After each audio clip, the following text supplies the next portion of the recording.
from the heart of our nation's capital, here's Family Research Council President Tony Perkins. Well, good afternoon and welcome to this Friday edition of Washington Watch. I'm your Friday host, Jody Heiss, the Senior Vice President here at the Family Research Council.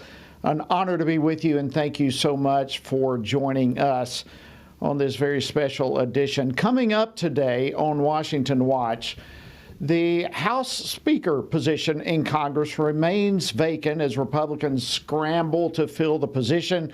As you probably know by now, Majority Leader Steve Scalise withdrew his name from consideration last night as it became apparent that he simply did not have the votes for that position.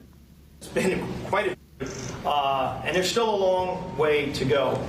I just shared with my colleagues that I'm withdrawing my name as a candidate for the Speaker designee. So what is it going to take for Republicans in the House to find a consensus and to find a new speaker? Well, Washington Times senior congressional reporter Kerry Pickett will join me here in just a couple of moments to bring us the latest on that. And we saw heightened security worldwide today as a former Hamas leader called for a global day of jihad. But this focus on security comes even as the Biden administration's failure to secure our own southern border has allowed thousands of potential terrorists in our own country. I'll be talking about that with Arizona Sheriff Mark Lamb a little bit later in the program. And on this so-called Global Day of Jihad, anti-Israel and anti-Semitic demonstrations have surfaced worldwide. Israel is notorious for creating propaganda that sides their one-sided massacre against Palestinians. Well, that was an exchange yesterday with Fox News' Lawrence Jones and a protester at Hunter College. But there's a long history of this type of rhetoric on U.S. college campuses. Family Research Council's Chris Gasek has studied incidents like this of anti-Semitism in America extensively, and he'll be joining me to discuss the patterns that we're watching on college campuses. And Defense Secretary Lloyd Austin became the latest U.S. official to travel to Israel to bolster support for the Jewish nation, with war obviously now underway in full force. Security assistance from the Department of Defense is already rapidly flowing into Israel, and we will continue to ensure that Israel has what it needs to keep itself secure. Well, Family Research Council's retired Lieutenant General Jerry Boykin will join me to discuss what Israel needs to do and what the U.S. needs to do to help. So we've got a packed program coming your way. Of course, as a reminder, the website is tonyperkins.com in case you miss any portion of today's program or you want to check out past shows. There's also tons of great resources there for you, so be sure to check it out, tonyperkins.com. All right, let's jump into today's program. This is now the 11th day of a paralyzed Congress.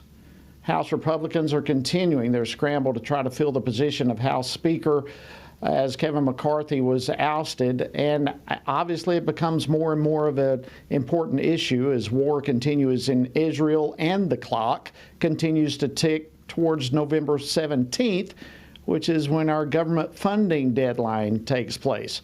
House Majority Leader Steve Scalise withdrew his name from contention last night as it became apparent that he simply didn't have the votes to assume the speakership. So what now? Where do we stand in all of this? Is there going to be consensus anytime in the near future? Well, joining me now by Zoom to discuss this and the latest developments is Kerry Pickett. She's a senior congressional reporter at the Washington Times. She's been staked out all afternoon in the hallways as the GOP has been in conference. Kerry, welcome back to Washington Watch. Thanks for joining us. Thanks for having me, Congressman. I got to tell you, you are definitely I'm sure your old stomping grounds. It's the same old stuff up here, but different situation, of course. As you mentioned, Mr. Scalise, the majority leader, he stepped away, but we are in this very similar situation that we had yesterday. Unfortunately for Mr. Jordan, while he had enough votes to get nominated, he just doesn't have enough votes to become officially Speaker if the votes were to come to the floor.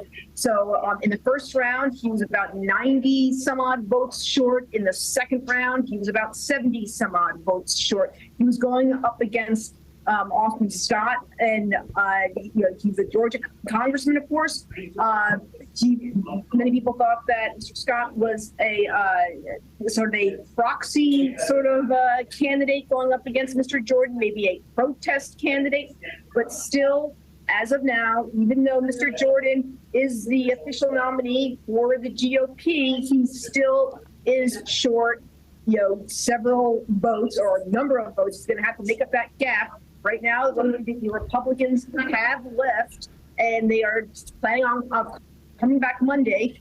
Some are saying maybe to bring it to the floor, but maybe to bring it to the floor on Tuesday. That is still being hashed out right now. Okay, Carrie, so this is obviously going to drag into next week.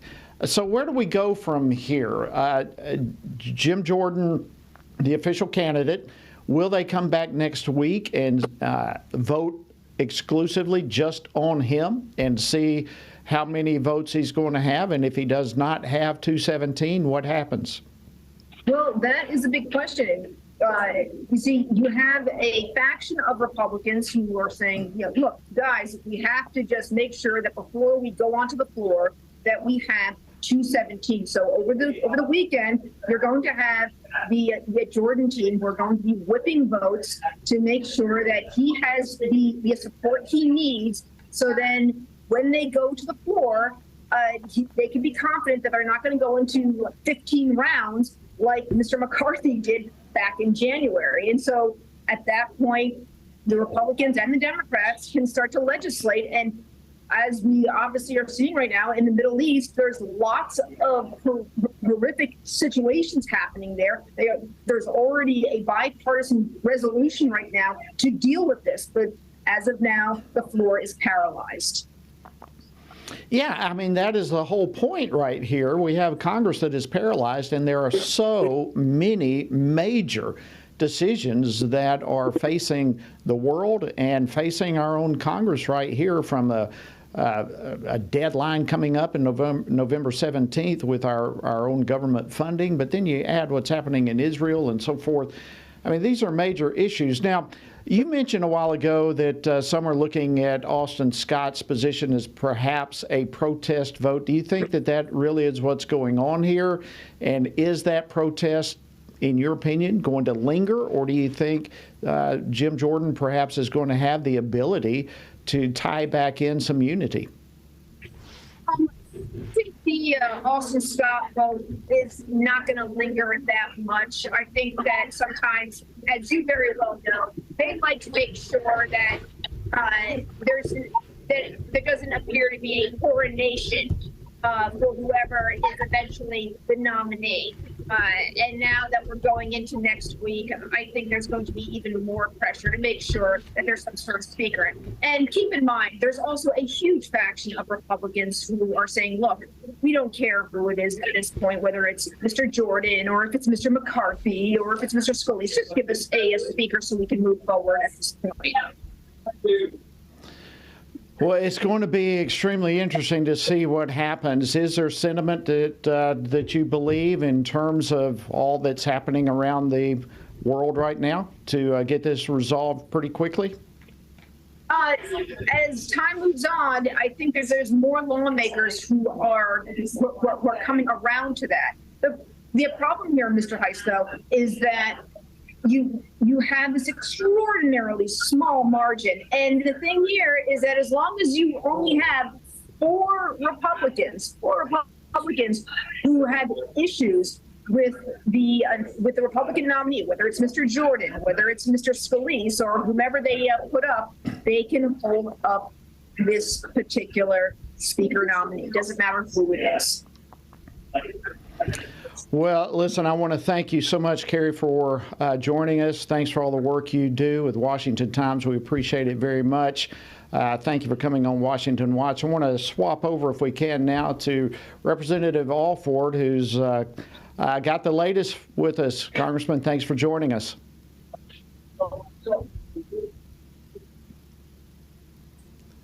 We're having a little difficulty getting Representative Alford on right now.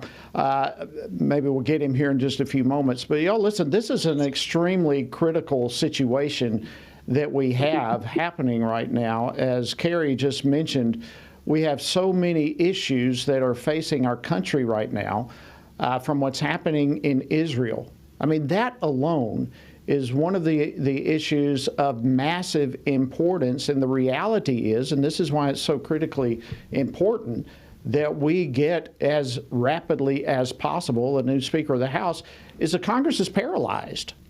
Congress literally is paralyzed with voting on something as basic as getting aid right now to Israel.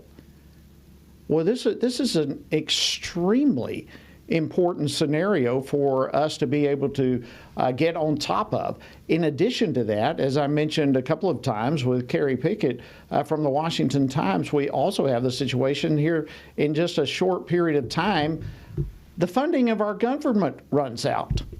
What are we going to do at that point? I personally right now see no way around the reality that we're going to have another CR, a continuing resolution to continue funding our government. But then the question comes, what kind of continuing resolution is it going to be? Is it going to be one that we currently are abiding under, which is filled with radical left-wing Democratic type agenda items? Or are we going to be able to pass through and get back to some of the more conservative cutbacks? So it's a lot at stake right now. I know we don't have much time, but Congressman Alford, can you hear me now? Congressman Alford, can you hear me? I can hear you now. Okay, thank you for your patience. Give us the latest on where we stand on the speaker's race. Well, Jody, we are at another impasse. I was hoping today that we would have a resolution that we would be able to take the name of Jim Jordan to the House floor. He does not have those votes. As your reporter has said previously, he's 55 short. How do you go from there to on the House floor to get 217? Well, there are about 9 members who are not here right now, some of them for good reasons, others, I don't know why they're not here. We didn't go home. We had very important votes today. Jim Jordan beat out Austin Scott pretty handily, but a second vote was held, a secret ballot, to determine would there be enough votes to put Jim Jordan's name on the House floor and us win, because we did not want to repeat the 15 votes that we had for Kevin McCarthy. He was 55 short. So we're coming back Monday. I've been told we're going to have a House floor vote on Tuesday. That's going to give Jim Jordan our designee time to try to win over these 55 people. Wow, what a long weekend it's going to be. I'm sure there will be tons of phone calls, and it's incredible. Congressman Alford, Missouri, thank you so much for all that you do and for keeping us here at Washington Watch so informed as the latest. Thank you for taking time to join us this evening on Washington Watch. Thank you, Jody. God bless. God bless you as well. Have a great weekend. All right, friends, that's the latest. That's where we are. I urge you this weekend to be in prayer for our Congress, as they have so much before them. All right, after the break, the Biden administration's mismanagement of the border. Stay tuned.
Everything we do begins as an idea. Before there can be acts of courage, there must be the belief that some things are worth sacrificing for. Before there can be marriage, there is the idea that man should not be alone. Before there was freedom, there was the idea that individuals are created equal. It's true that all ideas have consequences, but we're less aware that all consequences are the fruit of ideas. Before there was murder, there was hate. Before there was a Holocaust, there was the belief by some people that other people are undesirable. Our beliefs determine our behavior, and our beliefs about life's biggest questions determine our worldview. Where did I come from? Who decides what is right and wrong? What happens when I die? Our answers to these questions explain why people see the world so differently. Debates about abortion are really disagreements about where life gets its value. Debates over sexuality and gender and marriage are really disagreements about whether the rules are made by us or for us. What we think of as political debates are often much more than that. They're disagreements about the purpose of our lives and the source of truth. As Christians, our goal must be to think biblically about everything. Our goal is to help you see beyond red and blue, left and right, to see the battle of ideas at the root of it all. Our goal is to equip Christians with a biblical worldview and help them advance and defend the faith in their families, communities, and the public square. Cultural renewal doesn't begin with campaigns and elections. It begins with individuals turning from lies to truth. But that won't happen if people can't recognize a lie and don't believe truth exists. We want to help you see the spiritual war behind the political war, the truth claims behind the press release, and the forest from the trees.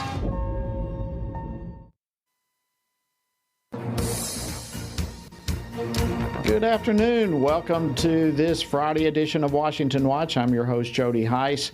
Glad to have you with us. All right, as you well know, cities all throughout the world had tightened security today after a former Hamas leader called for a worldwide day of jihad. And we know of at least one episode of violence. There was a school teacher in France that was murdered by stabbing, and reportedly the man was shouting Allah Akbar during the attack.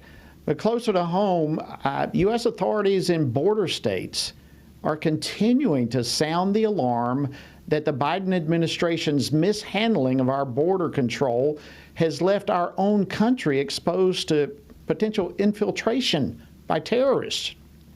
So the question begs itself, are we inviting trouble into our country rather than repelling it? Well, joining me now to discuss this and more is Pinal County, Arizona Sheriff Mark Lamb. Sheriff Lamb, thank you for all you do. Welcome to Washington Watch. Thank you, Jody. It's good to see you.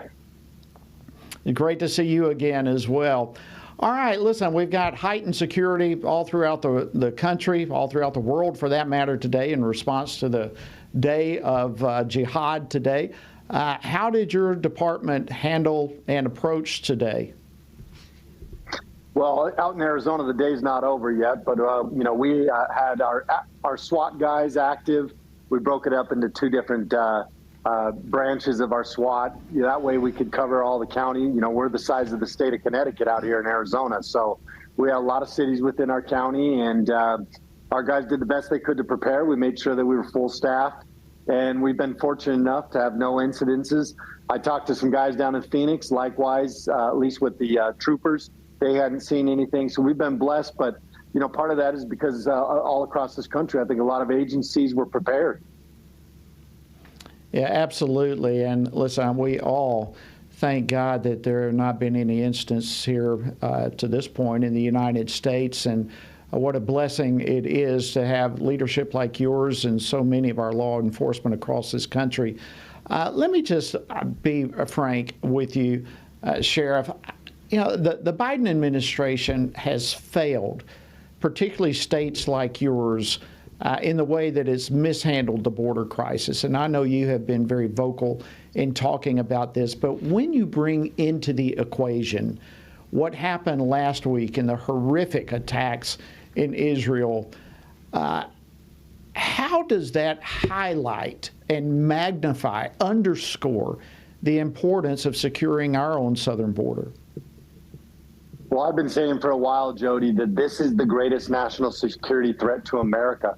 You know, the national government would like you to think that we've got problems all over the world that we need to go and fix for other people. The reality is the greatest threat to America is happening right at our southern border. And I've been screaming about it since this administration took over. And I've really been screaming about it over the last probably 8 months, just because of the amount of military age men that have been coming into this country from all over the world, especially from special interest countries, Middle Eastern countries, Russia, China, Mauritania, and Western Africa. These are places that we should be very concerned with, and these are military age men coming in. And when I go to talk about this being the greatest national security threat, look no further than the fact that there has been over 100,000 American civilians that have died every year, last year, to fentanyl poisoning. So between the fentanyl poisonings coming across, between the unknown quantities of people that we were letting in, the terrorists, the criminals that have come across with these open border policies under this administration, this is our greatest threat. And last week, what we saw in Israel exposed just how vulnerable we are. Yeah, absolutely. In fact, I believe it was the last time that I was at the border, in fact, in your county. I believe it was that there were, the day before, there were 6 that were arrested from some Middle Eastern countries. And, you know, now we have the federal government admitting that we have had hundreds of terrorists come into our country. How concerned are you specifically on this issue? I know we've got the fentanyl, we've got the cartels, we've got the human trafficking, all these horrific things happening and coming across our border. But in light of today's call for a global day of jihad, how concerned are you that we now have potentially how many terror cell groups in our own country that have been virtually free just to come across our borders? I'm very concerned. You know, you've had 7,000 Mauritanians. If you don't know where Mauritania is, Western Africa below Morocco, has become one of the leading breeding grounds for Al-Qaeda. You've got Director Wray admitting that they have untold amounts of Russian spies that have come into this, or Russian spies that have come to this country. There's been over 3,900 of them that came through the southern border at the Yuma sector. You've had 30,000 plus Chinese nationals that have come in. You've got untold amounts of people from all sorts of different countries, including hundreds that have come from places like Egypt, Lebanon, all of these different places, Middle Eastern countries, Afghanistan, Iraq. They're coming in from all over. And so, yes, I'm very concerned because I talked to the Border Patrol maybe a month or 2 months ago. And at the time, they said because of the amount of people coming in, they were only able to vet about 5% of the people coming from special interest countries. So a lot of those countries I just mentioned, they're only vetting 5%, which means that 95% of them, we have no idea who they are or whether they present a national security threat to us. And that should be very alarming to every American. It should. It should send chills up the spine of everyone. A scale of 1 to 10, how vulnerable has Biden's immigration policy left the United States? Well, I think we're at a 10. I really do. I think the amount of people we've allowed to come into this country is staggering. And I think it's a ticking time bomb, unfortunately. The one thing that we have going for us is the fact that we have the Second Amendment in this country. Our ability to protect ourselves and our homes and our communities, I think, is important. The other thing is the strength of the rule of law in this country. We have a very strong rule of law, although this administration, along with the Biden and Obama administration from years ago, have done everything they can to undermine and weaken the rule of law. And now we're seeing elected DAs and officials across this country that continue to weaken the rule of law. The rule of law has been what's kept the wolf outside the front door. We've let them in here now, and I'm very concerned with what kind of potential risk we've put ourselves in. I'm not a fear monger. I'm not trying to sound the alarm that you should live your day every day in fear. But to say that we haven't let these folks in and that we shouldn't be worried would be completely naive. Sheriff, we got to end it right there. Pinal County, Arizona Sheriff Mark Lamb, thank you so much for joining us on Washington Watch. All right, friends, we've had the Day of Jihad call today, but there's anti-Semitic rhetoric and violence coming from the left. Stay tuned. We'll get into that issue right after the break.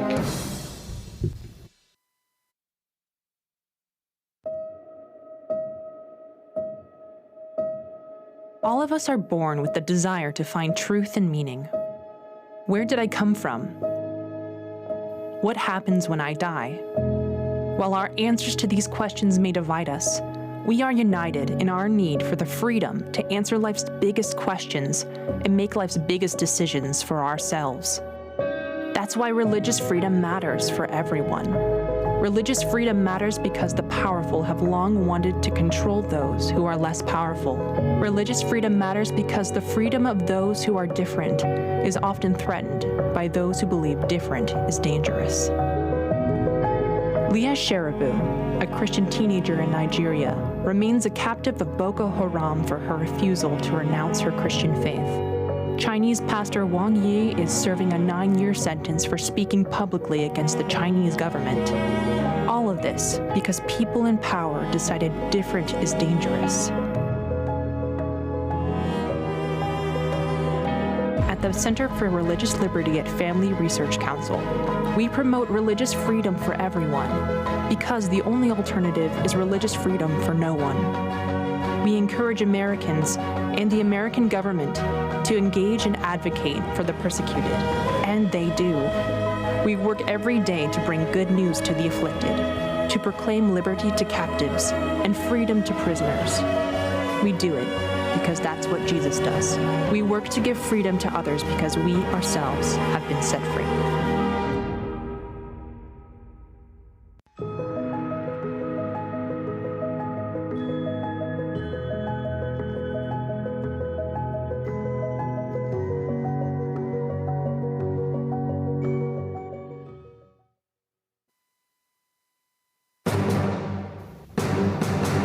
Good afternoon. Welcome again to Washington Watch. I'm your host, Jody Heiss, Senior Vice President here at the Family Research Council, and your host on Friday. Thank you so much for being here with us. All right, last week's horrific attacks in Israel by the terrorist group Hamas led to worldwide displays of support for Israel, which is great. But on the other side of that coin, the attacks also has sparked anti-Israel demonstrations, and all sorts of anti-Semitic rhetoric and calls for violence have been evident. But nowhere has it been more apparent than on college campuses right here in the United States, where anti-Semitic rhetoric continues, frankly, to increase, often under the guise of anti-colonialism or somehow claiming Israel to exist as a uniquely racist apartheid state. But with all of this taking place, the question is, how can we as Christians confront such hatred as we support our Jewish brothers and sisters? Well, joining me now to discuss this is Chris Gasick. He's a senior fellow for regulatory affairs here at the Family Research Council. Chris, welcome back to Washington Watch. So always good to see you, Jody. Likewise, great to see you. And listen, you have done extensive research on this whole issue of anti-Semitism here in the United States, both from the perspective of the rhetoric as well as the actual acts of violence. So tell us just kind of the 30,000-foot view of the research you've done and what you've found.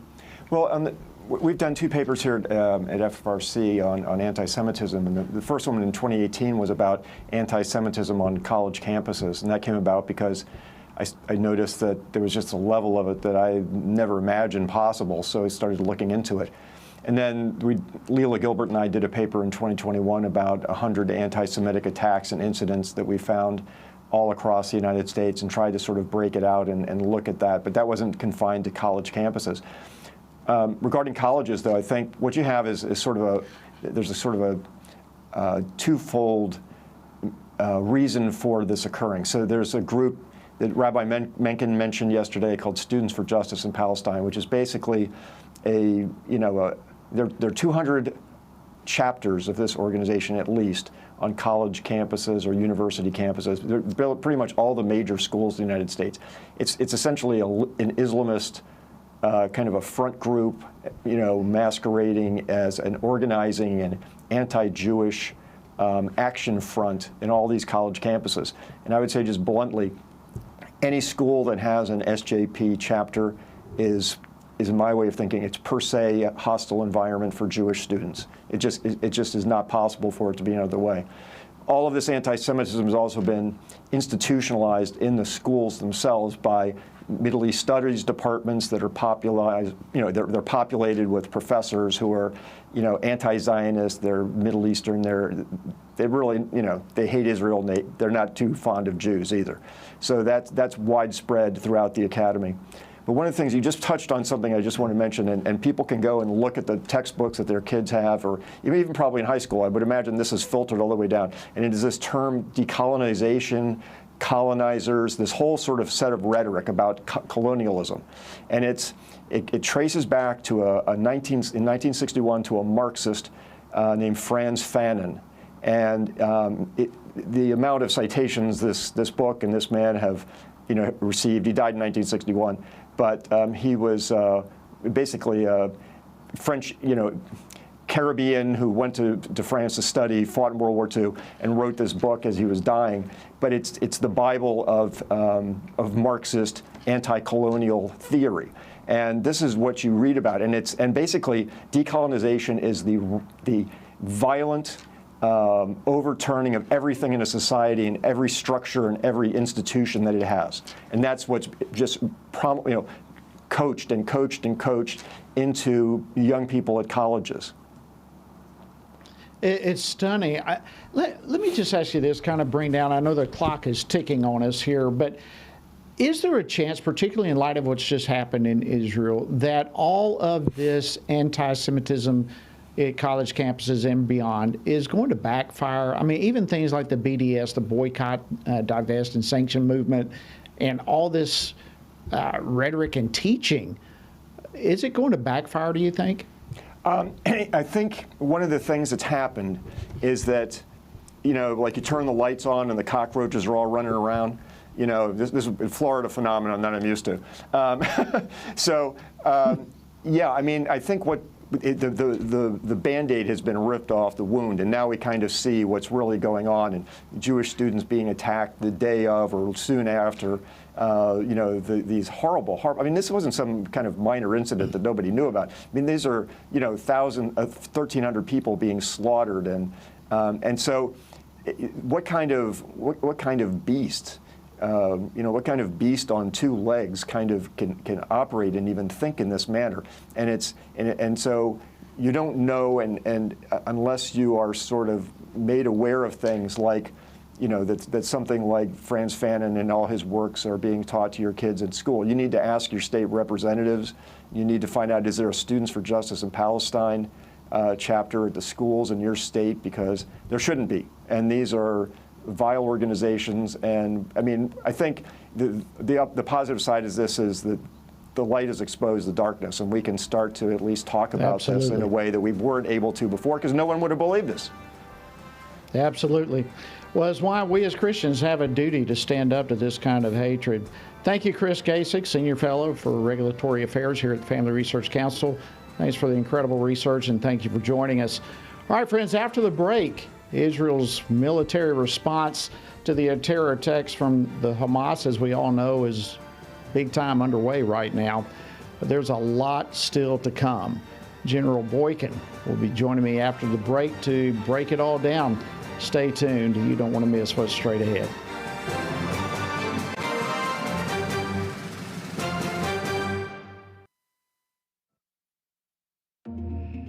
The world is hurting, streets are filled with crime, families are broken, sin is celebrated, and God is mocked.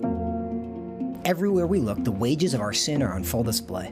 As Christians, we know that surrender to God's will is the solution to our biggest problems, but not everyone agrees.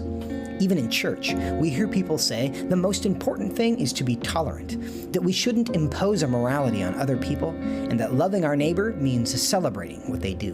But you can't do that. It's not that you don't love your neighbor, you do, but you care about God's opinion more than your neighbor's opinion, and this makes you different. In fact, sometimes it makes you feel alone, like you're the only one. But there is good news. You are not alone, not even close. Research has found that there are 59 million American adults who are a lot like you. There are millions of people around the country who are born again, deeply committed to practicing their faith, and believe the Bible is the reliable Word of God. But that's not all. They're also engaged in our government. They're voters. They're more likely to be involved in their community, and they're making a difference in elections. The problem is that a lot of them feel alone too. We want to change that. FRC wants to connect these 59 million Americans to speak the truth together, no matter the cost. If you want to learn more about this group and what it means to be a spiritually active, governance-engaged conservative, or if you want to find out if you are one of these SageCons yourself, go to frc.org/SageCon and take the quiz to find out. The world is hurting, and we have the solution. We can't do it alone, but we can do it if we work together. That's what we're working toward every day. Join us. Go to frc.org/SAGECON, SageCon, to learn more. That's SAGECON, SageCon, to learn more. I'm often asked by people, Tony, how do you stay encouraged? How do you deal with all of the stuff in Washington, D.C., the negative policies that are attacking our faith, our family, and our freedoms? Well, you want me to let you in on the secret? It's called the Word of God. And that is why the Family Research Council embarked on Stand on the Word, a 2-year journey through the Bible. It's a chronological Bible reading plan with just 10 to 15 minutes a day. In 2 years, you will have covered the entire Bible. And to go along with this, Monday through Friday, I do a morning devotional that goes along with the reading of the day. It's all designed to encourage you on this journey because the Word of God, as the psalmist said, in my affliction, here's my comfort. Your Word gives me life. That is our source of strength. To find out more, go to TonyPerkins.com or frc.org/Bible. And I invite you to join me every morning for our Stand on the Word Bible devotion.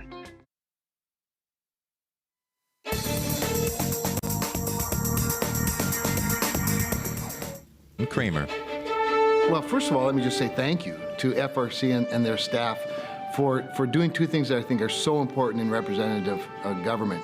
One is, as I like to say, is that you hold us accountable. But what's more important is that you're an extension of your representative government. You are an extension of those of us who take the pledge and pledge our allegiance to our country and to our Constitution, but lean heavily on you and what you provide. So keep up the great work. We need you.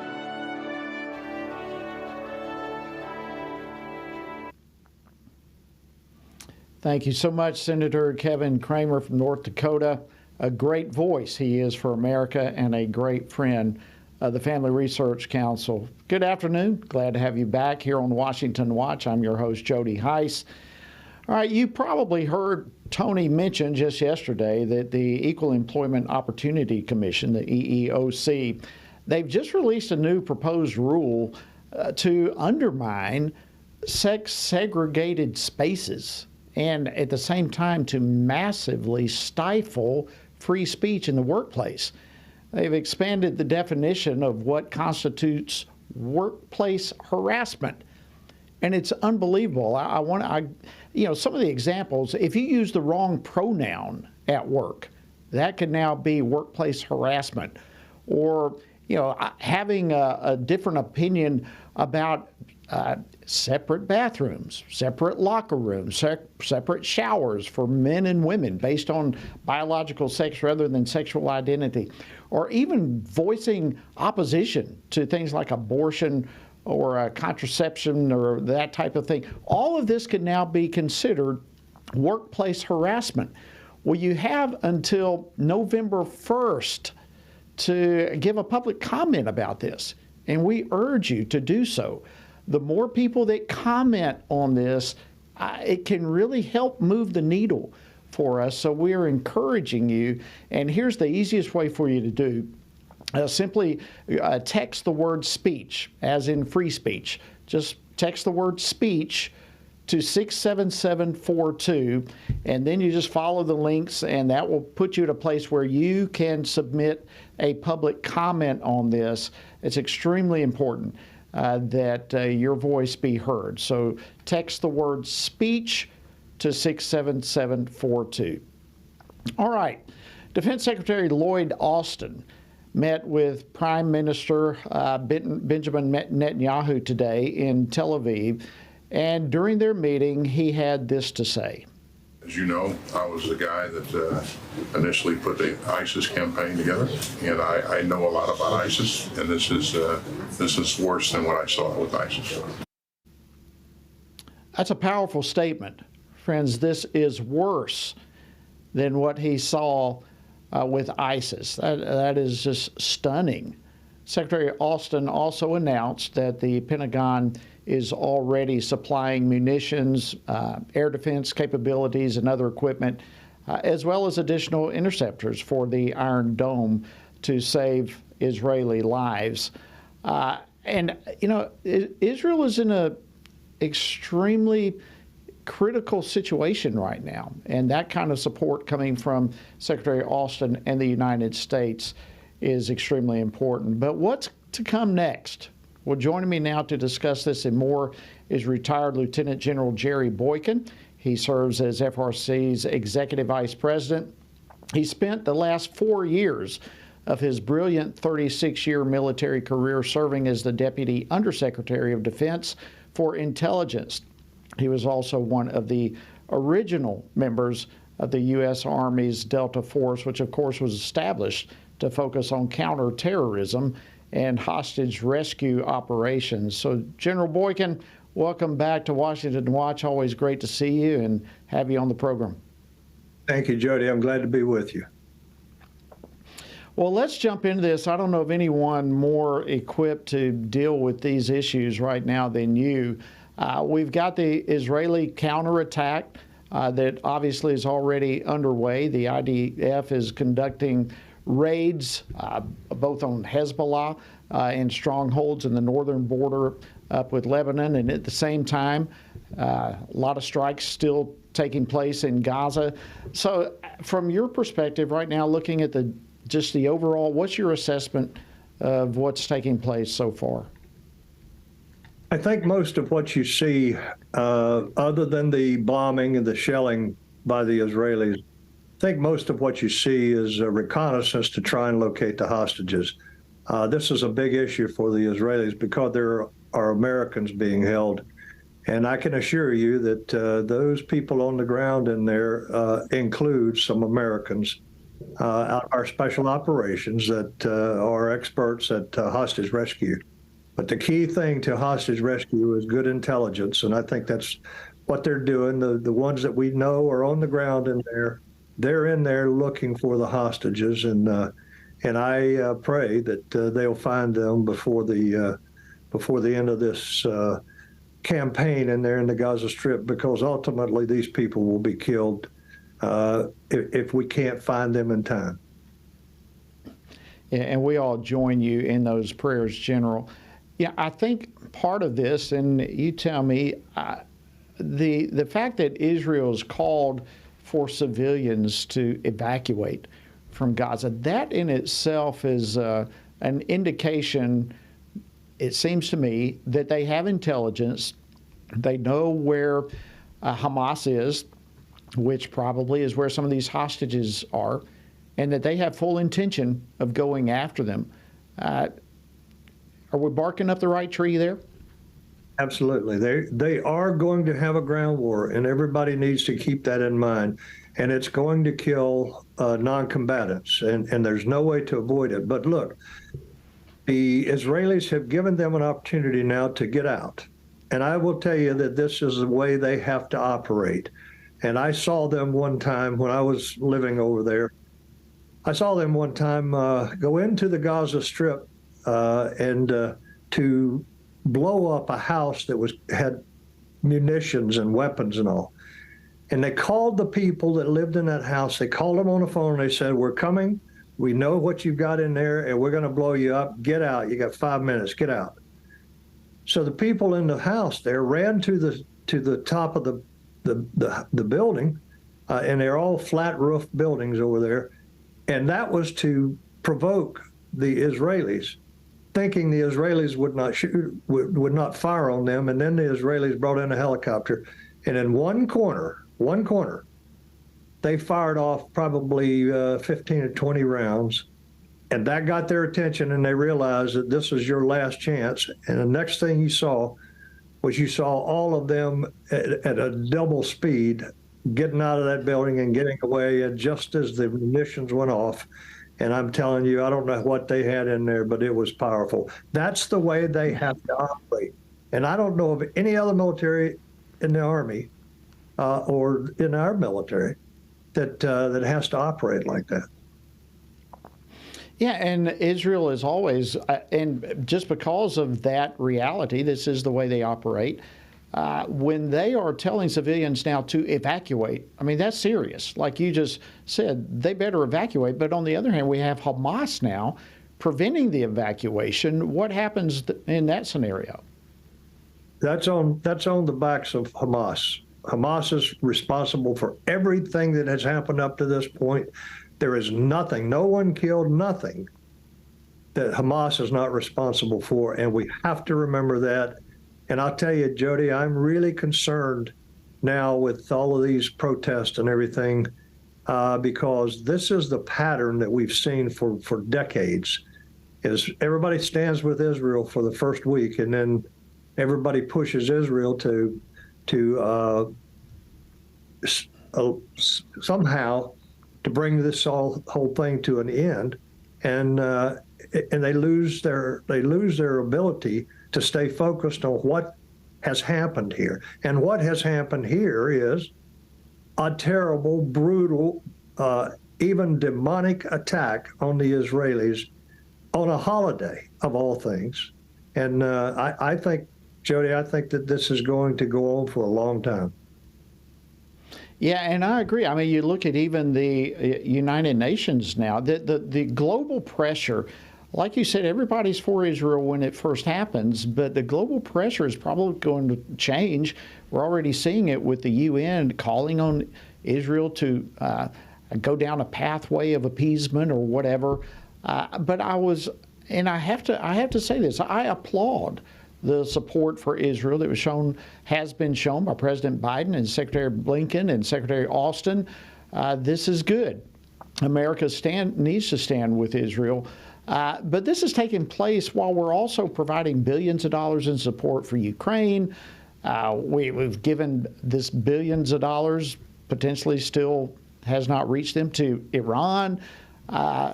In fact, let me just play a clip here for you that Secretary Austin made today, a statement he made. Play clip 5, please.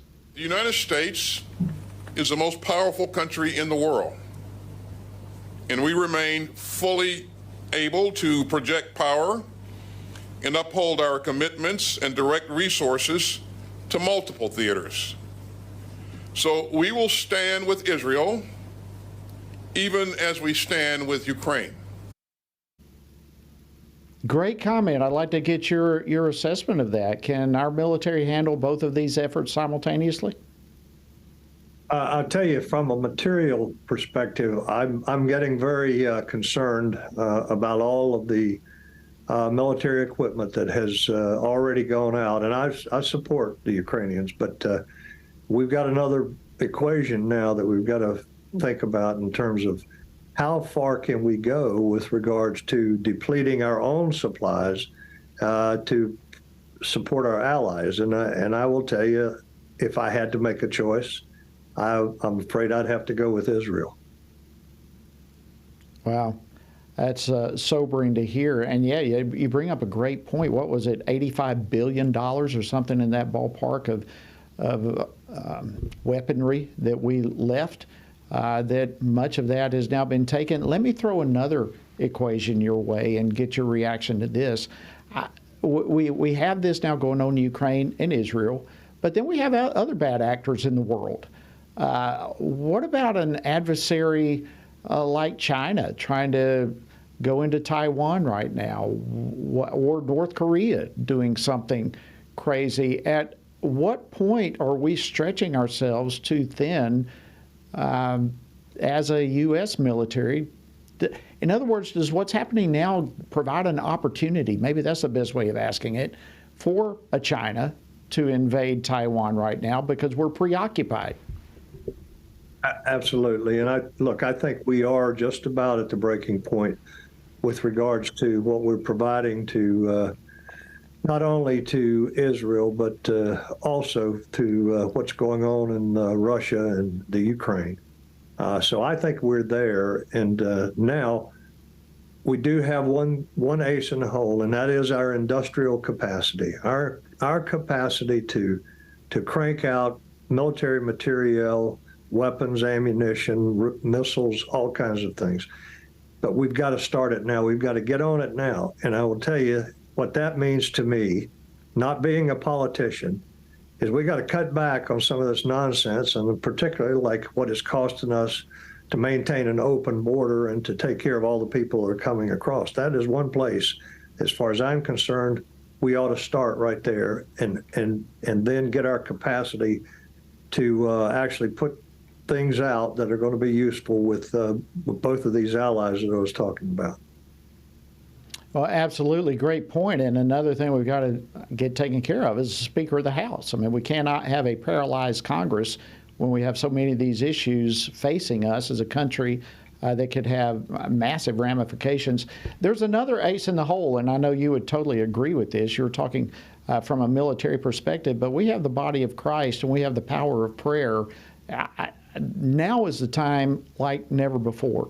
And one thing I love about the Friday program is calling on our viewers and listeners to commit as they're going to church to pray. I don't know that there has been a more critical time since I've been a part of this program to call on the body of Christ to pray than right now, to pray for Israel, to pray for our world. This is not just a political issue. This is a spiritual issue, what's happening to Israel.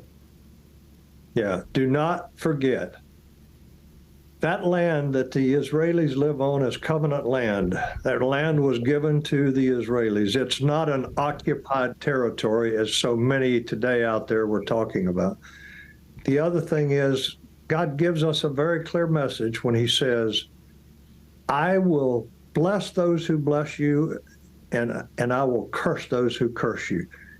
That means we have to stand with Israel. We are a Christian nation, regardless of what people say. We're a Christian nation. We always turn to God when the chips are down, and now the chips are down not only for us, but for our allies, and we need to remember, we want a blessing, we stand with the Jews. Could not be better stated than that. General, America is blessed and fortunate to have people like you who have had such critical positions of leadership in our military, and we here at FRC likewise so blessed to have you. Thank you for taking time to join us on Washington Watch and to give your expertise on this issue. God bless you and hope you have a great weekend. God bless you and thank you, Jody. All right, friends, that wraps up this week and this edition of Washington Watch. America's commitment to Israel must never waver. General Boykin just said it as clearly as could be from Genesis chapter 12. God says regarding Israel, I'll bless those who bless them and curse those who curse. Have a great weekend. Be prayerful. Be vigilant. We'll see you next week here on Washington Watch.